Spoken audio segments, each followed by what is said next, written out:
Welcome to the Be the Messenger, Your Message Matter podcast show. Our guest today is known as the Launch and Leverage Strategist. She has decades of experience in marketing field, and her strategic branding and marketing skill for Fortune 100 clients are second to none. So let's do a warm welcome to Abigail Tiefenthaler, the co-founder of Savvy Sales Strategy, a marketing and sales agency that works with professional coaches who are ready to get to 6 and 7 figure consistently. Welcome, Abigail. Thank you so much, Vivian. I'm honored to be here. And so you're a coach and also a branding and marketing expert. What is your personal story behind your business and what motivates you to start your business? Well, actually, I consider myself more a consultant than a coach. So my goal is really to help identify the holes. And I think I came to that because I was always the person trying to fix the problem. I watched my parents both be entrepreneurs, one having a home-based business and the other, competing in the world of New York City advertising in the 60s. I fell in love with marketing. And that's where I started to learn about what was going on. My parents did a lot of work together. So we had dinner conversations that revolved around marketing. And that's how I, came. I went to college for marketing. My MBA, my master's is in strategic management with an emphasis in strategic marketing. I, cut my teeth on New York City ad agencies before going to the client side. And then I came back when I relocated to Philadelphia to be back on the marketing side. So it's just been a part of my blood for a long, long time. So what would you say your business practice mission, and how did you discover that mission and your why? So interestingly enough, I got very involved. I started my entrepreneurial journey in 1997. I was 37. I had a 2 and a 5-year-old. My husband was self-employed, and I started a promotional products business. And so I got into the world of networking. And one of the things that I saw were so many women business owners who were trying to figure out if they had the courage and the guts and the strength and the tenacity and the tenaciousness to be business owners. But they struggled with a lot of the self-sabotaging, effects that we all have, right? Those little monkeys in our head. And I really wanted to make a difference for women who wanted to be business owners, but wasn't quite sure how to get started. And so often they bought the package they thought was going to help them get there, but not necessarily the strategic resources they needed to not just implement, but to actually implement around a strategy.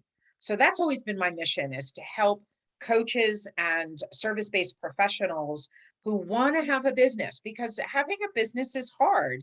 Anybody who's a successful entrepreneur knows that it takes time, it takes money, it takes patience, it takes a thick skin. There's so many things about it. And for those people who really wanted to kind of cut through all of that clutter to get to success, I wanted to be there to help them with a strategic path. Okay, so can you describe one of the most difficult time in your business and how you overcome it with your team? I would tell you that 2008 was probably one of the hardest years for 90% of the population, at least in the United States, and particularly in South Florida. It was a defining moment for me because it helped me really go back to the conviction of wanting to be a branding specialist. And so I was meeting all of these women who were just devastated. They were losing their houses, their husbands were losing their jobs. They wanted to do something because their kids were in college and they needed extra money. And so that was a really hard defining point. Adding to that, my mother fell sick, and my mother had been my bookkeeper. And what we found were some things in the accounting where I found out that I was almost $100,000 in debt. Mm-hmm. And that because my business had slowed, but I hadn't kept track of the numbers to see that. And so it took me 9 months to negotiate $57,000 worth of debt. and to do that with 26 different suppliers. And then the other half of that money was negotiated differently. But, I didn't want to go out of business. I still had a promotional products business. I still needed clients and I still needed suppliers. So it was a really difficult time to, look inward and go, what do I need to do and how do I need to do it? And it really required me stepping out in courage, stepping out in conviction. And, it was a good growth edge for me as well. So what you say your why and your mission so close to your core that it helped you to survive the disaster. Not only survive it, but really kind of empower myself to say, I'm going to make this work. I mean, to a lot of people, when they notice they're in severe debt, the initial instinct is say, well, I'm not going to pay it. And I didn't want to do that because I wanted my name to stand for something, and I wanted to be able to have a business on the other side of it. So, I could have gone and declared bankruptcy. There were a lot of things I could have done, but I, had to pick myself off the ground every single day and talk to some amazing suppliers and some awful people. I had phenomenal experiences. I had one woman I owed $1,300 to, and she said, I know your mother's been ill. They were a family-run company. She said, we're eliminating the debt. I had another conversation with a company I think I owed $281 to. It wasn't even a lot of money.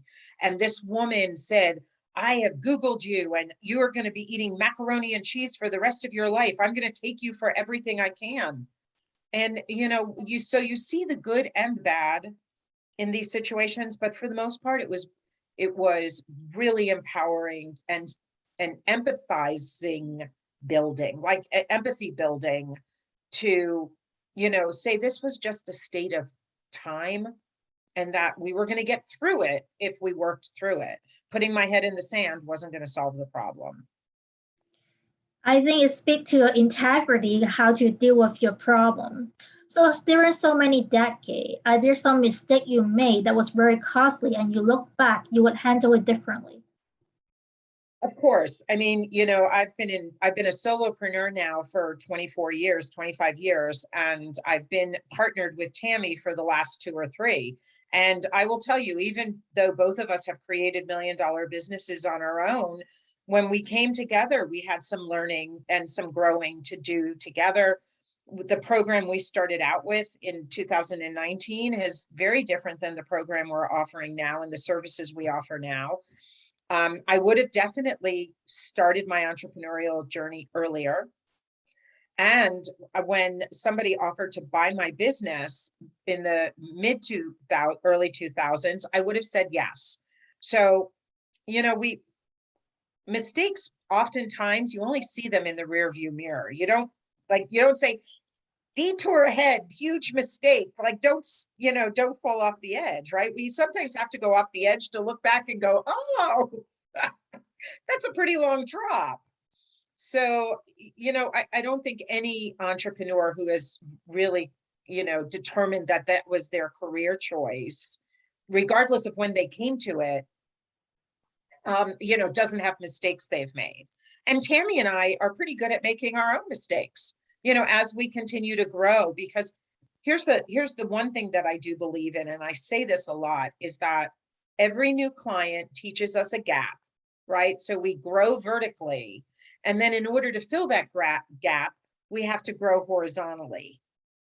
So we're always in, it's kind of like taffy pulling, we're always growing in our expertise and our ability and our, onboarding and our retention, but then we'll identify something we can do better. Mm-hmm. So how do you explain what is horizontally expanding? So to me, the horizontal is all the learning edges, all the places where we fill gaps. Because if you look at it on a client, we're getting a new client. So we're climbing up a mountain, so to speak. But the ability to embrace the mountain, to kind of hug it, if you will, requires us knowing where to hold on. And sometimes It's an onboarding gap. Sometimes it's a delivery of service gap. Sometimes it's a retention gap or a referral or testimonial. Sometimes it's a marketing and operational gap. We don't always know until we get there and go, oh, we could have done this better. Because here's the thing, successful entrepreneurs, they don't look in the rearview mirror to micro analyze everything. They look to see how far they've come, number one. And number two, they know they're going to move forward. So the question is always, am I going to move forward the same way I've been moving? Or am I going to learn something new from this experience? Innovate, create something new, do something to enhance who we are, because we're natural curiosity seekers, we're natural idea people. And so when Tami and I get a chance to actually brainstorm about what do we do better, we're always looking to fill gaps. I really like your analogy or metaphor about embracing the mountain. So who would you say is your biggest business mentor and how he has or she has impacted the way you're conducting your business right now? My biggest mentor was always my father. I would say my parents as a couple, but my dad in particular, because I followed in his path. I always wanted to be in marketing. I liked the fact that he was a decision maker, and it was obvious because when you saw him in action, he didn't jump to conclusions. He stopped to kind of assess and then bring somebody might be talking for 7 minutes and he could bring it to a granular level of one sentence. So this is what you want to do. And they would be like, oh, he gets me, he understands. And so when I'm working with a client, that's what I'm always striving to do, is help them really get to that essence of why they want to do what they want to do. And then the question is, the how becomes so much easier. Got it. So if there's 3 tips you want to share with our audience, what would that be? Well, I would tell you strategy first. I would tell you that, not just because I'm a strategist, but the truth is that tactics without strategy is just a slow, painful process, because you end up doing a lot more than you needed to. You end up investing a lot more than you ever should have. If you're working with multiple people, you could conceivably be getting more confusion in your head because somebody's telling you to go left and another person's telling you to go right. There's too much confusion. So the strategy does a lot to not only give you a direction, but it also gives you conviction, because it gives you that commitment and that courage, right, to move forward. So the first tip is strategy, number one. The second tip is you need the tactics, because the tactics are where you prove that the strategy is working. The tactics are where you identify, this is the right market, this is the right message. I need to tweak this, right? I need to hone this. So the tactics with a foundational plan based in strategy, you are now going to get results. And those results could be crickets. Those results could be a lot of people overwhelming your calendar. They could be positive, they could be negative. There's a lot of things, but if you don't, the third thing is you have to know your numbers. You have to look at those. You can't just say, well, it didn't work. The question is, what is it that didn't work? Your audience, your message, your delivery, your service, the day of the weeks you're posting, the investment you made in advertising. There's 20 different reasons, maybe 40, why something doesn't work. So if you're not looking at your numbers on an ongoing basis, it's really hard to tweak so you can develop, get feedback and make modifications that are going to improve your strategy, your tactics, and your results. Wow, that's amazing advice. So Abigail, it has been great to have you on my podcast show. How can people reach you if they want to? I'm pretty all over the internet, so you can find me on LinkedIn. as Abigail Tiefenthaler, as you can find me on Facebook as Abigail Tiefenthaler. Our company is Savvy Sales Strategy. And so our Facebook page is facebook.com/Savvy Sales Strategy. We have a website, savvysalesstrategy.com. If you know, I've been on Clubhouse as Abigail T, Instagram as Savvy Sales Strategy. We're pretty easy to find, both Tami and I are. That's awesome. Is the last word you want to say our audience before we say bye to our audience?